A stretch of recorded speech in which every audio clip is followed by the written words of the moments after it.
नमस्कार मंडळी, काय मग बरं आहे ना तब्येत पाणी? माझी दिवसाची सुरुवात चहानंच होते, पण आज मला कोरा चहा प्यावा लागणार आहे. खूप मोठी स्टोरी सांगेल कधीतरी. आणि या चहामध्ये चहा पावडरसुद्धा खूप जास्त झाली आहे, त्याच्यामुळे तो खूपच खराब लागतोय. तर सकाळच्या 4:30 वाजता मी हा पॅनकेक बनवते आणि मी पहिल्यांदा बनवलेली ही रेसिपी फेल गेलेली आहे. काय माहिती सगळे कोणाचं तोंड बघितलं. त्यानंतर म्हटलं चला मुलाच्या शॉर्ट ब्रेकसाठी शिरा बनवूया.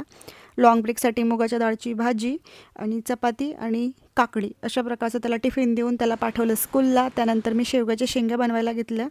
तर अशा प्रकारे सोलून घेतल्या. हळद आणि मिठाच्या पाण्यामध्ये त्याला मस्त उकळू द्यायचं. त्यानंतर कांदा, दह्या, त्याच्यानंतर कढीपत्ता, मिरची, लसूण अशा प्रकारचा मस्तपैकी ग्रेव्ही तयार केली. जिऱ्याची फोडणी देऊन तेलामध्ये साईडला असा बासमती राईससुद्धा लावला आहे, कारण हा पटकन शिजतो. अगोदर उशीर झालेला होता. तर जिरं आणि मीठ आणि पाणी एवढंच फक्त यात टाकलं आहे, तेलसुद्धा टाकलेलं नाही आहे. आणि खरंच सांगते, ही यूट्यूबवर पाहून केलेली ग्रेव्ही मस्त बनली आहे. त्याच्यामध्ये शेवगाच्या शेंगा ॲड केल्या. त्यानंतर घरची सर्व कामे उरकली. कामं करत असताना काचेचा ग्लास फुटला. म्हणजे मी काय सांगते, आजचा दिवसच बेकार होता.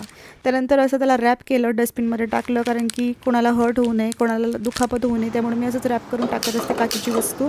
लगेच संध्याकाळ झाली. मग मी चहा ठेवायला घेतला, तर गॅससुद्धा लवकर पेटेना. माझ्या नवऱ्याने दुधाची पिशवी आणली, त्यामुळे मी खूप खुश होती. मस्त चहा पिऊ म्हटलं आता चांगला दुधाचा.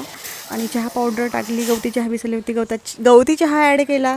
त्यानंतर हा चहा मस्तपैकी छान दिसत होता. वास मस्तच होता. अगोदर नवऱ्याला नेऊन दिला.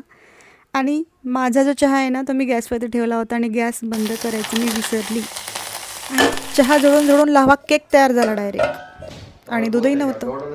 आता रात्रीच्या 8 वाजेची वाट पाहावी लागणार आहे मला चहा पिण्यासाठी. चला भेटूया नेक्स्ट व्हिडिओमध्ये. फॉलो करून घ्या. चला भेटूया. बाय.